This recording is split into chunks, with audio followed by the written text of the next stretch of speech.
पावन अपने हाथ उठे। कृष्णाय वासुदेवाय हरिये परमात्मने प्रेम क्लेश नाशाय गोविंदाय नमो नमः। गोविंदाय नमो। वसुदेव सुतम देवम कंसानूरमर्दनम देवकी परमानंदम कृष्ण वंदे जगत गुरु कृष्ण वंदे श्री कृष्णा शरणौ मम। श्री कृष्णा शरणौ मम। श्री कृष्णा शरणौ। आओ भाग्यशाली कल्याणकारी मेरे देविये, बड़भागी गीता के पैरोकार मेरे सज्जनों, धार्मिक भाइयों,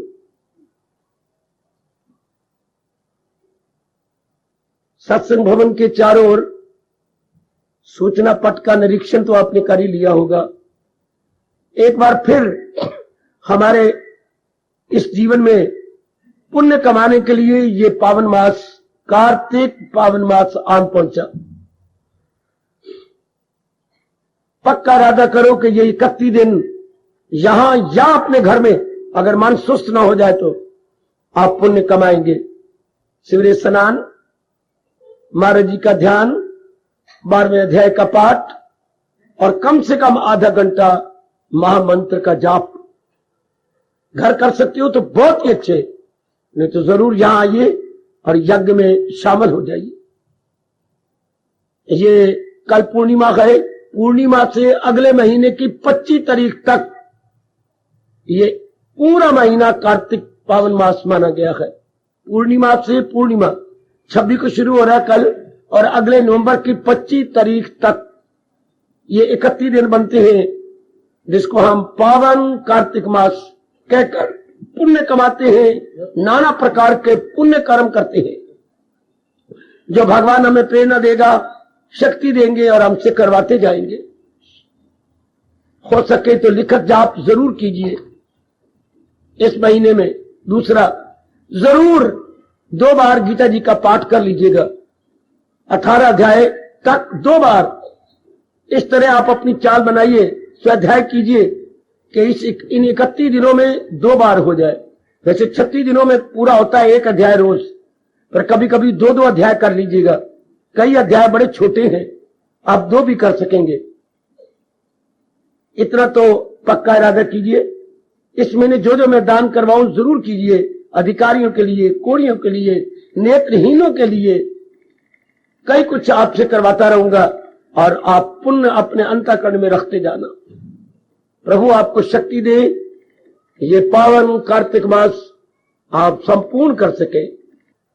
भागी गीता के पैरोकार मेरे सज्जनों, कीजिए अपने मन को एकाग्र और जोड़ दो भगवान जी की अत्यंत मधुर एवं कल्याणकारिणी वाणी में। अब शांत, बिल्कुल शांत, केवल आधे घंटा में मौका मिलता है इन छोटे दिनों में। हम लोगों ने विचार किया विवेक पर। विवेक साधक की पूरी मदद करता है, जैसे माँ बाप अपने बच्चों की सहायता करते हैं, जैसे सच्चा गुरु अपने सच्चे शिष्य की सहायता करते हैं, इस तरह विवेक अपने पुजारी की पूरी सेवा करता है। विवेक हर समय बुद्धि को बताता रहता है उचित क्या है, अनुचित क्या। विवेक अंदर की आंख माना जाती है और अंदर की आंख को बोलती है ज्ञान चक्षु। अच्छा, इसके बिना इंसान की मिट्टी पलीत हो रही है आजकल के विचित्र कल युग में। ज्ञान चक्षु के बिना इंसान अपनी तबाही आप कर रहा है। ज्ञान चक्षु के बिना 6ठे अध्याय में हमारे प्रभु कह चुके हैं, वो दुश्मन है अपने लिए सर्वसर। इंसान अपने साथ आप ही वैर कमाता है। इंसान अपने भविष्य को आप ही अपने क्या क्या क्या क्या क्या क्या अशुभ इरादे और अशुभ विचारों से काला कर देता है। कितनी हैरानी की बात है, आप कितने पढ़े लिखे हैं, हाईली एजुकेटेड, मेरी बेटियां, मेरे भाई, even then there are such activities whose future must be very, very black and very, very poisonous। शर्म है मेरे लिए कि मैं क्या बकवास कर रहा हूं। इतनी एजुकेशन होते हुए हमारा भविष्य ब्राइट नहीं होगा, नहीं। चूंकि गीता जी के अनुसार हमारे इरादे अशुभ है, हमारे विचार अशुभ है, हमारी क्रियाएं अशुभ है, तीनों सिचुएशन हमारे खराब हो चुके हैं। विवेक की मेहरबानी से आप तीनों को शानदार बनाई जा रही है। ध्यान देना मेरे सज्जनों, ओ मेरे धार्मिक भाइयों, मेरी धार्मिक माताओं और मेरे धार्मिक बेटियों, विवेक बहुत अच्छा गुण है जो आपको जगा देता है और आपकी अक्ल के पर्दे उतार के बता देता है उचित अनुचित। और सचमुच आप सच्चे हैं, पक्के हैं। अगर यह बात सत्य है कि आप अपने मार्ग में सच्चे और पक्के हैं तो विवेक का लाभ उठाएंगे। वाह! तो विवेक का लाभ उठाना क्या होता है? जैसे विवेक ने बताया ये उचित है, उसको अपना लो। सुनो वैराग की बात, जो आपने जान लिया विवेक ने बताया कि ये उचित है, ये इरादा उचित है, ये विचार उचित है और ये क्रियाएं उचित है, बस। अगर हमने जन्म नहीं लेना, अगर हमने नाना प्रकार के दुखों में नहीं सड़ना मरना और गलना, तो मैं आपको स्पष्ट कह रहा हूं, विवेक का कहना मानो। जैसे विवेक ने बताया, not to reason why but to do and die. अभी नहीं तो कभी नहीं मेरा और आपका माटो बन चुका है। मेरा और आपके सामने आदर्श वाक्य हो चुका है, नाउ और नेवर। अगर ये बात है कि विवेक जैसा कह रहा है वैसे आप अपना रहे हैं, तो वैराग पैदा हो चुका होगा आपके अंतःकरण में। क्योंकि जहां विवेक का कहना माना जाता है, विवेक को आदर दिया जाता है। आदर का मतलब उसके कहने के मुताबिक झुकना। मां का आदर का मतलब ही मां जी का कहना माने, पिताजी का कहना माने। जो भी हमारे बड़े हैं उनको आदर देती हैं। In other words we must obey. Respect means to obey. ये मेरे गुरुदेव के शब्द अपनी कॉपी पे लिख लेना और मन में उतार लेना। रिस्पेक्ट मीन्स टू ओबे। हमने कहना मानना है, तो विवेक का कहना माना तो विवेक तो उचित बताता है, ये उचित वो हमारा बन जाए, जो अनुचित वो अंदर से निकल जाए। ओ धार्मिक जीवो, ओ नेक जीवो, ओ लक्की सोल्स जी, विवेक का हम आदर करेंगे, हमारा इसी जन्म में कल्याण हो जाएगा। मैं बहुत स्पष्ट वक्ता हूं और हर बात स्ट्रेट फॉरवर्ड होकर बता देता हूं। तब मैंने कहा वैराग पैदा हो गया। वैराग का अर्थ उचित को रखना, अनुचित को निकालना। छाननी का मतलब जो सेहत बनाने वाली चीजें हैं वो छन के नीचे चली जाए और बाकी जो सेहत को बर्बाद करने वाली है वो छाननी ऊपर रखती है। इसलिए विवेक छाननी है, विवेक पोना है। अच्छा, विवेक छलनी है। जैसे स्ट्रो में हम दूध को छलनी द्वारा साफ करके डालती हैं ताकि उसका तेल ऊपर गैस बने तो उसके अंदर कोई रुकावट ना आए जी। इस तरह विवेक छान के रख देता है उचित अनुचित में। फिर हम अपनाते जाती हैं तो अंदर हमारे शुभ ही शुभ रह जाता है। शाबाश। मैं देखना चाहता हूं कि शुभ इरादे, शुभ विचार, शुभ कर्म, अंदर शुभ ही शुभ, sound decision, sound thoughts and healthy activities, इसको वैराग कहते हैं। ये इसी को दुष्शब्द में वैराग, अर्थात जितनी भी अनवांटेड बातें थी गई और वांटेड रह गई। वांछनीय तत्व हमने रख लिया, अवांछनीय को छोड़ दिया। वैराग ने तो हमारे पर बड़ा भारी पर एहसान कर दिया, कोई शक नहीं। वैराग के और अर्थ लगाए, निकाल दो अपने अंदर से। वैराग का सीधा मतलब यही है। वैराग घर बार छोड़ जाने का नाम नहीं, वैराग भगवे कपड़े पहनने का नाम नहीं, वैराग भभूति रवाने का नाम नहीं, वैराग कानों में कुंडल लगाने का नाम नहीं। आप गीता जी के अनुसार लो, वैराग का मतलब क्या है? अवांछनीय तत्व को निकाल देना। जो भी अवगुण है हमारे अंदर उनको निकाल देना और गुणों को रख लेना। गुण भी वही जो भगवान जी बता रहे हैं। आजकल के विचित्र जमाने में जो गुण नहीं है उनको कईयों ने कह दिया जो गुण है, गलत। गुण वही जो प्रभु जी कहे, जो हमारे सरताज और मन के राजा भगवान कृष्ण कहे, मेरी देवियों, only those qualities must be considered good, healthy, sound qualities, जो प्रभु अपने श्रीमुख से कह दे। मन घड़न तब आपने कोई बात नहीं लेनी, चाहे अपने मन की हो चाहे दूसरे की हो। हमने आधार बनाया गीता जी को कि जो महाराज जी ने गीता में कहा है मैंने वही अपने जीवन में ढालना है। शाबाश। जैसे हमारे दिमाग में है कोई शब्द हमें नहीं आता तो हम डिक्शनरी कंसल्ट करते हैं, डिक्शनरी में जो लिखा होता है स्पेलिंग हम मानते हैं कि यही स्पेलिंग है और यही अर्थ है जो डिक्शनरी बताती है।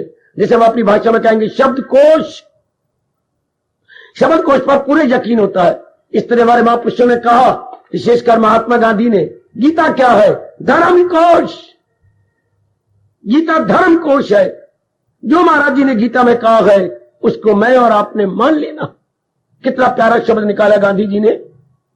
वो शब्द कोश, अगर शब्द देखने हैं तो शब्दों का उच्चारण और अर्थ देखना है तो शब्द कोश, और अपने धर्म के बारे में जानकारी करनी है तो गीता धर्म कोश है। समझे मेरी बेटी? अपनी क्रिया के बारे में जानना हो, बुद्धि के बारे में जानना हो, जन्म के बारे में जानना हो, मुक्ति के बारे में जानना हो, भगवान के बारे में जानना हो, अंतःकरण को निर्मल करने के बारे में जानना हो, साधना के बारे में जानना हो, वाह, इसमें गीता आपकी पूरी मदद करती है। इसलिए गीता धर्म कोश है, गीता हमारी लाइफ गाइड है, गीता हमारी रहनुमाई जिंदगी, गीता रहनुमाई जिंदगी। ये हमने कल वैराग के बारे में भी जान लिया।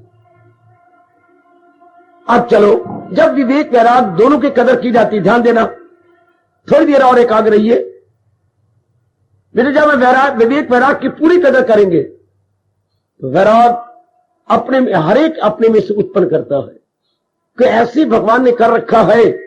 हर एक व्यक्ति, कोई भी हो, कोई भी ब्रह्मचारी भी उत्पन्न करता है। कैसे? ब्रह्मचारी जैसा होगा वैसे भगवान उसको मिला देगा। जैसे मैं बैठा हूं तो जैसे मेरे विचार, मेरे इरादे, मेरा डिसीजन भगवान चारों ओर से वैसे व्यक्ति ले आता है। ये आप लोगों ने अपनी शक्ति से उत्पन्न किया। हम लोगों को क्या होता है? अपने इरादे से, जिस चारों ओर जिसके मेरी तरह इरादे थे भगवान ने इकट्ठे कर दिया। कहीं की ईंट कहीं का रोड़ा, मेरे कृष्ण महाराज जी ने कुनबा, ये गीता कुनबा।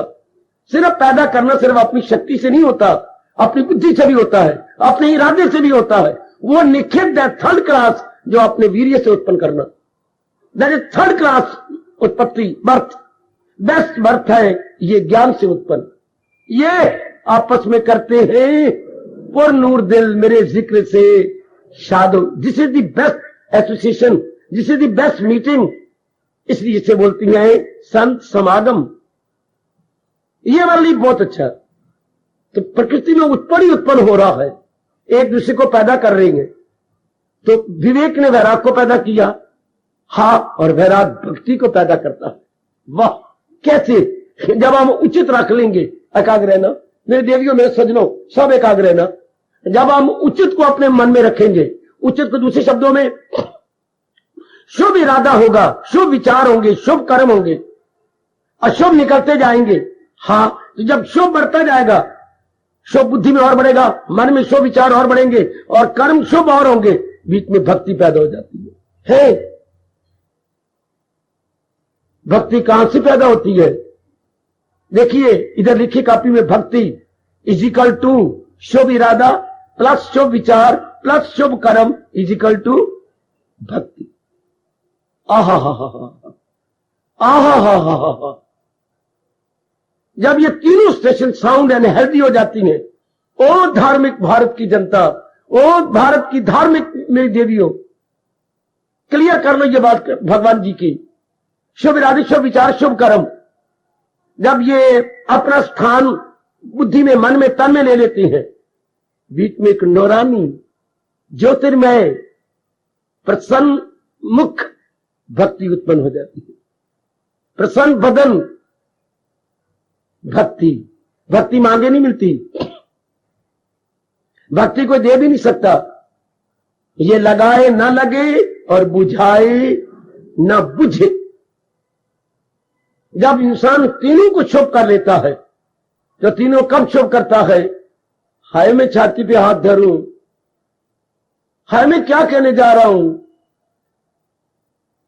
ये शुभ इरादा, शुभ विचार, शुभ कर्म कब होती है? जब पिछले जन्मों के शुभ संस्कार इस जन्म में जाग जाए, तब तब तब सांप का मश्क के जोर से वो मकसूद की सिम्मत, पिछले जन्मों के शुभ संस्कार आए। इसलिए ना मैं किसी को भक्ति दे सकता हूं, ना कोई ले सकता है। यदि पिछले जन्मों के आपके गुड इंप्रेशन जाग गए, तब आप विवेकी वैरागी बनेंगे और भक्ति प्रकट हो जाएगी। भक्ति उत्पन्न नहीं होती। जो चीज पहले हो और फिर नजर आने लगे तो उसे आप प्रकट कहती हैं। उत्पन्न वो होता है जो चीज पहले ना हो, नए सिरे से बने, उसे हम बर्थ कहती हैं। तो विवेक पैदा नहीं होता, विवेक प्रकट होता है, वैराग प्रकट होता है। इस तरह भक्ति भी शुद्ध पवित्र अंतःकरण में प्रकट होती, पैदा नहीं की जाती, क्योंकि जो पैदा होगी मर जाएगी। प्रकृति का नियम है, कोई भी चीज पैदा होगी तो मर जाएगी। तो जो चीज प्रकट होगी वो मरती नहीं, वो अजर है, अमर है, अविनाशी। तो भक्ति तो अविनाशी होती है।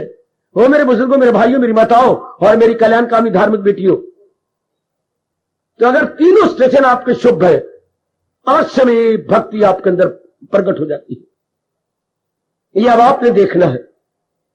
हर एक भैया, हर उपस्थित देवी सज्जन पुरुष ने और मेरे भाई धार्मिक भाई ने देखना है, तीनों में स्टेशन शुभ हो चुके हैं, पवित्र हो चुके हैं, तो भक्ति जरूर आ चुकी होगी। ये परमात्मा का नियम। अगर सूर्य निकल आएगा तो अंधेरा नहीं रह सकता, अंधेरा भाग गया होगा सिर पे पैर रखकर।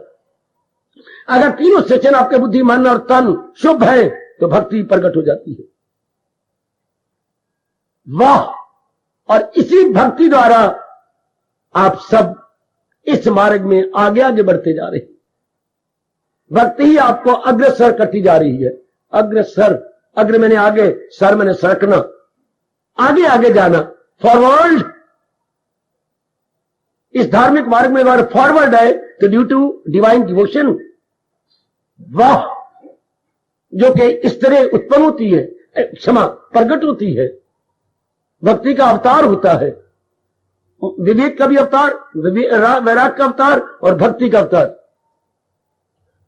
अब आगे बढ़ो। जब किसी भी अभाग्यशाली जीव में, अभाग्यशाली मेरी देवी में भक्ति प्रकट होती है तो क्या होता है? ध्यान से सुनना, जो बातें आपको नहीं पता वो मैं गीता की बातें आपको समझा दूं, बता दूं। जब भक्ति प्रकट हो जाती है तो क्या, मोह जी महाराज सदा के लिए सड़ जाते हैं वैराग की अग्नि में। यू ज्ञान अग्नि में जाते हैं जल। मोह मैंने आसक्ति, मोह मैंने अटैचमेंट, मोह मैंने विशेष करके किसी की ओर झुका हुआ मन, अच्छा फिर नहीं रहता। आसक्ति उस कलेजे में, मन में, अंतःकरण में, चित्त में ढूंढे जाने पर भी नहीं मिलती जब भक्ति पैदा होगी। भक्ति का दूसरा अर्थ दिव्य प्रेम, शुद्ध प्रेम, पवित्र प्रेम, निर्मल प्रेम, स्वच्छ प्रेम। वाह वाह! Purified and clarified love, in other words devotion, भक्ति। अच्छा, भक्ति का प्रायवाची शब्द क्या है? उपासना। उपासना कोई शब्द नहीं होता है सज्जनों, उपासना कोई शब्द नहीं होता। तीन शब्दों से ये एक शब्द बना है। उप जमा आ जमा आसन। ओए वाह, ओए वाह, ओए वाह! बाबा फिर क्या है? उप, उपासना जरा लिख लो अपनी कॉपी पर, जाके विचार करना। उप जमा आ जमा आसन, क्या अर्थ? उप मैंने निकट, आ मैंने चारों ओर से, आसन मैंने बैठना। जब मन चारों ओर से मोह तोड़कर एक प्रभु में बैठने लग जाए उसे क्या बोलते बेटे? उपासना। चारों ओर से मोह तोड़कर जब एक भगवान में बैठने लग जाए, उप मैंने निकट, भगवान के निकट, आ मैंने चारों ओर से, आसन मैंने बैठना। चारों ओर से मोह तोड़कर जब मन एक में बैठने लग जाए उसको हमारा हिंदू धर्म, हमारे गीता, हमारा वैदिक धर्म उपासना कहता। कभी ना भूलना। अच्छा, बड़ा कैसे शब्द बनाया व्यास जी ने, कितनी दूरदर्शिता से काम लिया। मेरी देवियों, मेरी रिसर्च का लाभ उठा लो। आपके पास तो कोई टाइम नहीं, मेरे पास दिन रात टाइम है रिसर्च करने का। अपने धर्म की रिसर्च कर रहा हूं, लाभ उठाओ। पक्के पकाए परोंठे खाओ, पक्के पकाए उधर से मां से खा लो, इधर मन बुद्धि के परोंठे मेरे से ले लो। इन परोंठों का नाम ज्ञान प्लस भक्ति। उन परोंठों का नाम वो आप जाने। आलू वाले परोंठे हैं या मूलियों वाले गए या बीच में कोई और चीज डाली हुई है, ये है ज्ञान और भक्ति के प्रवृत्ति। अब क्या होता है भक्ति क्या? शुद्ध प्रेम। शुद्ध प्रेम में कोई स्वार्थ नहीं होता। अच्छा, शुद्ध प्रेम में कोई कामना नहीं होती। वाह, शुद्ध प्रेम में कोई स्वार्थ नहीं होता, कोई कामना नहीं होती। और मोह में स्वार्थ भी होता है, कामना नहीं, कामनाएं होती हैं। ओए होए होए, not only one but so many. तब वो मोह हो जाता है। संसार में जितना भी आप कहते हैं आई लव यू, बिल्कुल गलत बकवास। कोई आपके साथ लव नहीं करता, आपके अपने कामना करके आपको कोई चाहता। लव को तो आप लोगों ने बदनाम कर डाला। लव तो प्योर को कहते हैं जिसमें कोई कामना नहीं, कोई वासना नहीं और कोई उसमें स्वार्थ नहीं। उसे अंग्रेजी में लव बोलते हैं और हम अपना भाषा में शुद्ध प्रेम बोलते हैं। वरना वो तो एक आसक्ति है, शारीरिक आसक्ति। अब ये जो आप कर रहे हैं ये है O almighty lord Krishna I love you. अब मैं और आप खुलम खुला भगवान के चरणों में सच्चाई के शब्द कह सकती हैं, आई लव यू ओ मेरे लॉर्ड कृष्ण। ये लव है, बिना किसी कामना, बिना किसी स्वार्थ के। इसको बोलती है प्रेम। आप कहेंगे तो भगवान बड़े खुश होंगे, I love you O blessed lord Krishna, ओ मेरे इष्टदेव I love you from the core of my heart. तब मेरे प्रभु कितने खुश होते हैं। तो इनने भक्ति पैदा की, भक्ति ने प्योर जो है प्रेम प्रकट कर दिया। और प्योर यानी शुद्ध प्रेम सिवाय भगवान के कहीं नहीं लगता, सिवाय भगवान के जी। शुद्ध प्रेम भगवान का अंश है, वो अपने अंश में जाएगा। शुद्ध प्रेम भगवान का अंश है, हां वो सीधा भगवान में जाएगा। जब आप में शुद्ध भक्ति जागी इट मीन शुद्ध प्रेम भगवान की ओर जाएगा। और जब भगत शुद्ध प्रेम को लेके भगवान की ओर जाए तब वो भगत कहलाता है। हाय, जब कोई भी शुद्ध प्रेम लेकर भगवान की ओर जाए वो भक्त कहलाता है। आजकल तो भगत बड़ा गंदा है मेरे सज्जनों, मेरे देवियों। ठगत को भगत बोलते हैं, ठगत को भगत जी। यदि शुद्ध प्रेम मैं क्लियर कर रहा हूं, भगवान की ओर जाए शुद्ध प्रेम भगवान, तो जो ले जा रहा है वो भगत कहलाता है। अच्छा, शुद्ध प्रेम जागा कहां से? भक्ति से।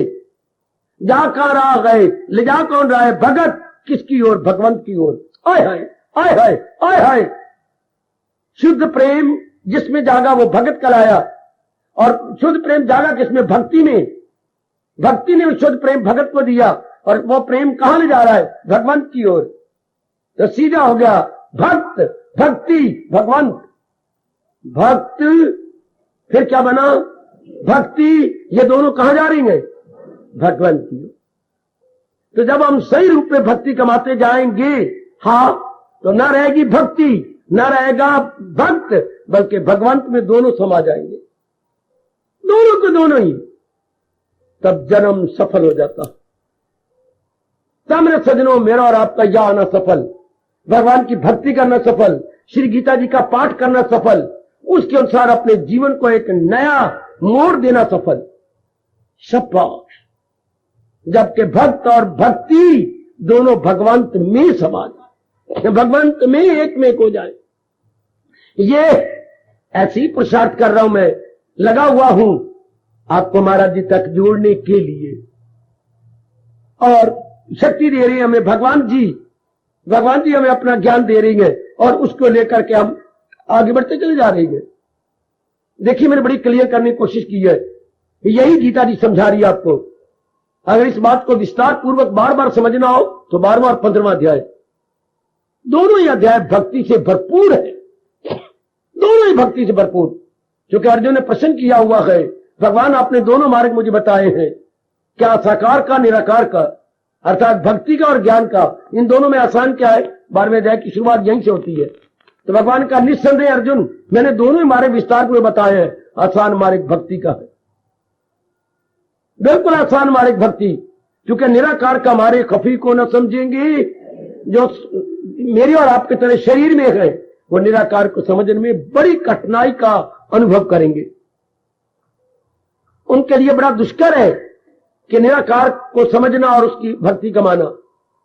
भक्ति साकार के पूजा करना होता है, और जब पूर्व के संस्कार जाग जाए और फिर मेरे जैसा आपके पास समझाने के लिए आ जाए, बड़ा आसान हो जाता है, बिल्कुल आसान। शाबाश, बिल्कुल मक्खन की तरह। मक्खन खाने में दांत नहीं टूटते, जो ताजा ताजा मक्खन बना। इस तरह महाराज जी की भक्ति कमाने में जीव को कठिनाई नहीं होती, ये बिल्कुल आसान हो जाता है, और जीव बड़ी आसानी से भगवान की ओर बढ़ निकलता है। फिर उसके शुभ विचार, पवित्र विचार, प्रेम से भरे हुए विचार भगवान की ओर चल पड़ते हैं। बड़ी जल्दी मेरे सजनों, मेरी देवियों, वो अपना कल्याण कर लेता है। लेकिन ये शुरुआत कहां से हुई? विवेक से। विवेक आगे ले गया, उचित अनुचित की पहचान करवाया, और हम उचित मानते गए, अनुचित को निकालते गए, तो वैराग पैदा हो गया या प्रकट हो गया। वैराग की हम कदर करते गए, और अंदर उचित ही उचित हो गया। बुद्धि में उचित, मन में उचित, और कर्मों में उचित, तन में भी उचित, ये तीनों उचित हो गए। भक्ति प्रकट हो गई। आन बान शान से भक्ति निकल आती है, और भक्ति से दिव्य प्रेम निकलता है। जैसे सूर्य से क्या निकलता है? देवी। सूर्य से बाबा प्रकाश और जो है गर्मैश निकलती है। इस तरह भक्ति से शुद्ध पवित्र प्रेम निकलता है। शुद्ध पवित्र प्रेम मैंने बता के फर्ज पूरा कर दिया, जिसमें ना कोई स्वार्थ होगा और ना कोई कामना होगी। इसे शुद्ध प्रेम बोलती हैं। आजकल के जमाने में ऐसा होना असंभव तो नहीं, पर बड़ा मुश्किल है। प्रेम हो और स्वार्थ ना हो, प्रेम हो और कामना ना हो। शायद ही कोई रिश्ता आपको ऐसा मिला हो। यह केवल भगत ही निभा सकता है अपने भगवंत के साथ, और वो भी सच्चा और पक्का हो, पखंडी ना हो। सच्चा और पक्का भगत ही भगवान के साथ ये प्रेम निभा सकता। जैसे आप निभाने की अपनी ओर से पूरी चेष्टा कर रही हैं, भगवान इसके प्रयास को जरूर सफल करेंगे। ये आपका प्रयास सराहनीय है, आदर्श है, जरूर मेरे प्रभु पूरा करेंगे। तब ये बहुत आसान हो जाती है। फिर विवेक महाराज दिन ब दिन जवान होता जाता है आपके अंदर, और तब तक आपका साथ देता है जब तक आप भगवंत की जात में, इष्टदेव की जात में तल्लीन नहीं हो जाते। बड़ा अच्छा मौका दिया मेरे प्रभु ने आपको पुण्य कमाने का, अपनी बुद्धि, मन और तन को पवित्र करने का बहुत अच्छा मौका। और अगर कोई चाहती है, जैसे हम सारे का जल्दी जल्दी हम अपना ये कार्य पूरा करें, तो एक ही तरीका भगवान ने बताया, जल्दी जल्दी हम अपना ये पूरा कर ले। पता नहीं कब शरीर छूट जाए, पता नहीं कब ये शरीर गिर जाए और शमशान में जलाया जाए, तो जल्दी जल्दी करे। एक ही तरीका भगवान ने बताया, जानते हो ना, भूले तो नहीं, भूलने दूंगा ही नहीं, आपको किसी को नहीं भूलने दूंगा। वो एक ही तरीका, सदा मेरा पेहम, आगे आप बोलो, मिलना मेरा उसको। ये आपको ऐरा गहरा नत्थु कह रहा नहीं, कह रहा कोई देवता नहीं कह रहा, कोई देवी नहीं कह रही, ये भगवान वाच है। तस्याहम सुलभा पार्थ नित्य युक्त से योगिना, जो सदा ही मेरे सिमरन में रहता है, उसको मिलना मेरा बिल्कुल आसान। इस कार्तिक मास में मेरी कसम, मेरी गीता की कसम, मेरे इष्टदेव की कसम, ये कर दिखाओ। अगर पहले कुछ भी सुस्ती से काम लिया है, आप पूरी चुस्ती से काम लीजिए, चुस्ती एवं स्फूर्ति से काम लीजिए कि मैंने इस महीने में पूरा कर दिखाना है। इस महीने में अब भगवान भगवत चिंतन जारी हो जाएगा। यही तरीका गीता के दूसरे अध्याय के 11वें श्लोक से लेकर 18वें अध्याय के 66वें श्लोक के बीच में भगवान ने बार बार अनुरोध पूर्वक क्या अनुरोध किया है? अनुरोध पूर्वक अनुरोध किया कि अपनी वृत्ति को मालिक में जुड़े रखो। और याद करने योगी कोई नहीं, किसको हम ख्यालों की दुनिया में लाएं, क्योंकि सब चीजें जा रही हैं, थोड़े दिनों के मेहमान है। और भगवान ने संसार को बनाकर न भूलना, ये भुजा बुलंद करके नियम बना दिया, किसी की ना कुछ बात, फकत एक वही जात बाकी रहे। ये उनका अटल नियम है दुनिया बनाने के बाद, कि सिवाय मेरे कोई नहीं रहेगा, मैंने प्रकट किया है। इनको खास काम करने के लिए खास काम कर लेंगे, चल देंगे भगवान के पास। इसलिए मेरे और आपके लिए विशेष जरूरी है भगवान का चिंतन। तर जाओगे, हो सकता है कईयों को प्रेरणा दे जाओ। जस्ट पॉसिबल मेरी देवी कि आप प्रेरणा दे जाओ कईयों को।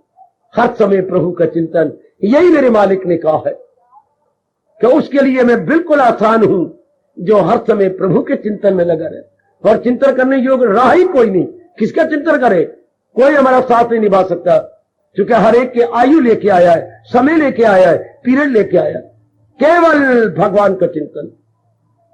ओ देवियों, ओ सजनों, मैं दोनों भुजाएं बुलंद करके कह रहा हूं, अगर हम जल्दी कल्याण करना चाहते हैं, केवल भगवान का चिंतन, केवल इष्ट देव का चिंतन, केवल इस सृष्टि बनाने वाले का चिंतन। फिर मैं हूं या आप, मताए है ये मेरी बेटियां, बस भगवान कहती है वह कल्याण हो गया। फिर क्या होगा? पहुंचकर जहां से ना फिर जन्म मरण के चक्कर में जीव नहीं आता, अर्थात मुक्त हो जाते हैं, जी महाराज की जात में समा जाते हैं।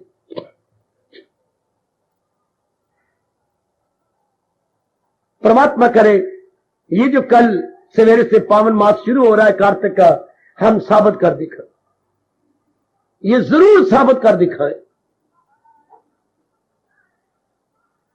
मैं अपने मालिक से प्रार्थना करूंगा आपके हक में कि आपको विशेष शक्ति प्रदान करे और आप इस पावन मास में ये साबित कर दिखाएं कि केवल प्रभु का चिंतन जारी है। मैं केवल अपने भगवान का चिंतन कर रहा हूं। एक बार दिखा दो अपने प्रभु को। वाह वाह, जरूर दिखा दे मेरी मैया, मेरी बेटी, केवल प्रभु का चिंतन। तो भगवान आगे कभी भी स्वस्थ नहीं होंगे। जो वचन दे दिया, मिलना मेरा उसको, हमारा कल्याण हो गया, हम अपना कल्याण कर जाएंगे। शाबाश, बहुत अच्छे, आहा। आओ मेरे साथ भगवान को हाजिर नाजिर जानते हुए, मेरे प्रभु जी सहारा तेरा ले लिया, कृपा अपनी दे नाल अज तार दे।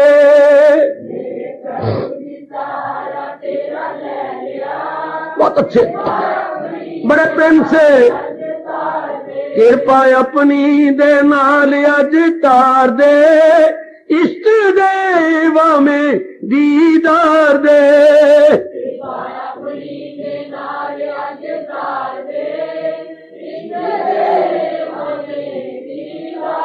ओ मेरे प्रभु जी सहारा तेरा ले लिया, कृपा अपनी दे नाल अज तार दे।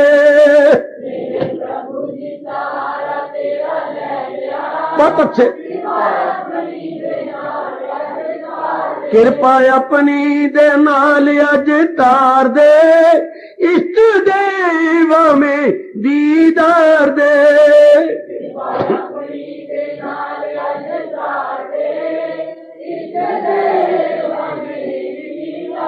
ओ मेरे प्रभु जी जय हो, मेरे प्रभु जी जय हो, मेरे प्रभु जी सहारा तेरा ले लिया, कृपा अपनी दे नाल अज तार दे। मेरे प्रभु जी सहारा तेरा ले लिया, कृपा अपनी दे नाल अज तार दे। ओए कृपा अपनी दे नाल अज तार दे, इष्ट देवा में दीदार दे।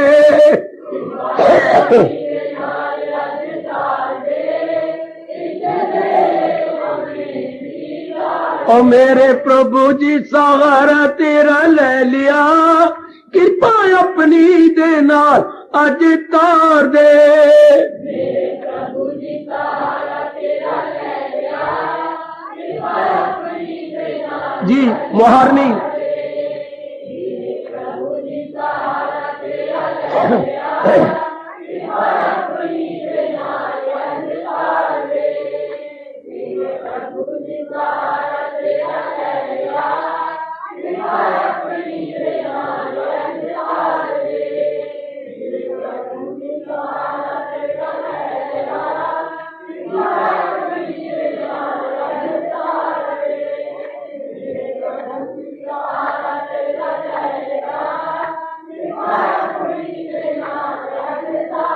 ओए कृपा अपनी दे नाल अज तार दे, इष्ट देव में दीदार दे।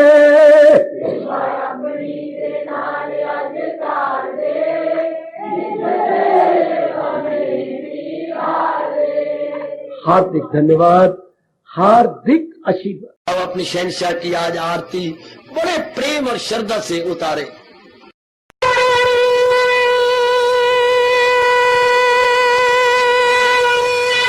ओम जय जगदीश जय हरे स्वामी जय दीनानाथ हरे भगत दास जनों के अवगुण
भवन्तु सुखिनः सर्वे सन्तु निरामयाः सर्वे भद्राणि पश्यन्तु मा कश्चित् दुर्भाग् भवेत्। हरि ओम शांति शांति शांति। ओम प्रभु इसलिए भगवान कृष्ण की जगत गुरु भगवान कृष्ण महाराज की सप्ताह सफल करना इसलिए हार्दिक धन्यवाद।